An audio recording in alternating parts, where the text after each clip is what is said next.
I'm back with the first layout in my December Daily 2017 album. I am using the Joy Kit by Felicity Jane and a little bit of stuff from my stash. Let's go ahead and get started. So I want to begin the album with a list of my Christmas wishes. So I'm using a 4x8 card from the kit. I stamped a little Christmas tree there at the bottom using some Always Artichoke stamping ink from Stampin' Up! And my Felicity Jane stamp set.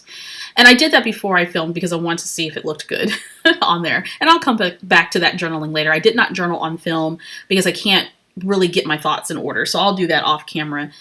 So what I want to do now, before I go back to that 4x8 card, is I want to go ahead and work on my photo, and then of course the bottom part of that pocket there. So that's a photo of me. This is day one. So the story that I'm telling is that we went over to my mother's house, and I took a selfie holding this little Christmas mug, and my mom found these really cool Black Santa Christmas mugs from some online store. They're very, very hard to find. I made myself a cup of hot cocoa. My mom had some Christmas movies playing, and of course her house is always decorated to the nines.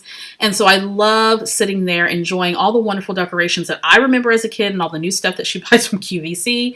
And we just relaxed for a little bit before Aubrey and I left my daughter there to spend the night over the weekend. As that's when we were over there, we were dropping Corinne off to spend the night with her grandmother. And so I'm going to talk a little bit about just relaxing and enjoying the feeling of being at home. For some reason, it doesn't matter how much I decorate at my own house. It just is not the same as my mom's house. So I kind of took that selfie to sort of start off this album. Now, to that pattern vellum, what I'm going to do is, or what I did, was I added a small doily that came with the kit and this wood veneer number 1 to represent day one of my December Daily album. And in a moment, I'm going to create a pocket where I will put all of this journaling about day one. I may add another photo or two, but I'm not sure. Usually when I start my December Daily albums, I kind of like to do a test one of the design first before I commit to some other elements. So what I'm going to show you is how to make a double-sided tab. I'm using my tab punch from We Are Memory Keepers. I just cut down a piece of the olive green cardstock that came in the kit, slid that in, folded it, slid that into my tab, and I'm showing you where you will need to have a little bit of space there at the crease.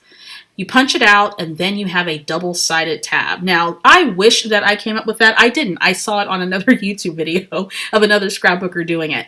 But I wanted a double tab so I can add it to that 4x8 card. Now, to that tab, I'm going to add a sticker that says December. I'm going to go ahead and adhere that to the card. And later on, again, as I mentioned, I'm going to add the journaling because I don't really quite know what I want to say right now. Like, I have an idea, but I didn't want to like bumble through it and record the journaling.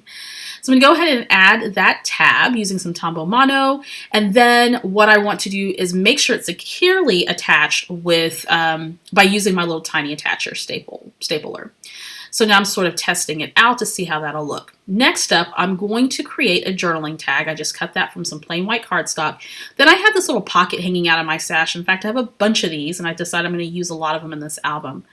From the kit, I'm using this little die cut strip piece with that buffalo check and that nice, beautiful olive green. Then I'm going to add a chipboard button from the kit, and it says Joy. I'm going to add that on to the pocket as well. Very simple, clean design. And now what I want to do is figure out what I'm going to do with this tag. I needed some reinforcers for the hole, so I grabbed another tag from my stash that just happened to have removable reinforcers, which I thought was cool. And I added that to the tag. There we go. Good to go. I will either type on this tag later, or no, I'm not going to type. I'm going to handwrite because I end up adding something to it here in just a second. So now I'm going to stamp another sentiment, and it's going to say the story. And this stamp again comes from the Joy stamp set. I'm using the Always Artichoke Stampin' Up! Ink for this as well. I'm going to test it out first just to make sure that it shows. There we go. Some of those solid stamps I like to test first just to make sure it has a good ink coverage, and of course to get the stamp prepped. So now I'm going to go ahead and stamp that sentiment, the story. I feel that it needs something else. I'm going to grab a teeny, teeny, tiny wood veneer Christmas tree, which are super adorable. That came with the kit. There it is. I'm going to adhere that with a little bit of Tombow Mono adhesive glue. I'm going to pop that right on there just to add a tiny bit of embellishing, but not a whole lot. This is why I'm not going to type, because I added that embellishment on there. I could probably take it off and type on the tag, but I think I'm just going to handwrite. Now I'm going to attempt to make a bow. I'm notoriously horrible at making bows. They never come out the way that I think that they should. My bows probably don't look any different than anybody else's, but in my mind, they always look wonky. So I'm using some ribbon from the kit to make a bow there at the top of my tag. I'm going to trim up the tails here in just a second. Love that ribbon. It's so pretty. I wish we had a little bit more than that. I'm going to stick that in the pocket. It's at this point that I realized I probably should have punched holes in my pocket first. So now I'm going to measure out to see where my holes need to go. And I'm just marking it using a pencil, and then I'm going to grab my hole puncher and punch in the holes. I actually take the tag out because there was just a tiny bit of room where I could punch the holes, and then also put in the tag so that it'll fit in the album. I pop away to see if I had some enforcers, but the enforcers were a little bit too big for those holes. So I'm just going to have to live with it right now until I can get some smaller enforcers for the holes in that pocket. So again, I'm going to put the journaling there in that pocket later on. So I put everything in the album just to see how it moved, and I think it looks good. I will probably add some more things later, but for now I just like how clean and simple that day one looks. All right, make sure you check out the Victoria Marie blog for more pictures, or actually close-up pictures rather, of this album. And this particular spread is going to be on the Felicity Jane blog. In fact, I did this for the design team. That's going to be posted, the blog's posted on December 4th, so make sure you check that out. All the links are posted down below. And if you haven't already, be sure to subscribe to the Victoria Marie YouTube channel. Click that bell indicator, that way you'll know every time that I post a video here on this channel. And if you're interested in seeing my December daily prep and setup, make sure you click on these videos. All right, guys, I'll see you next time.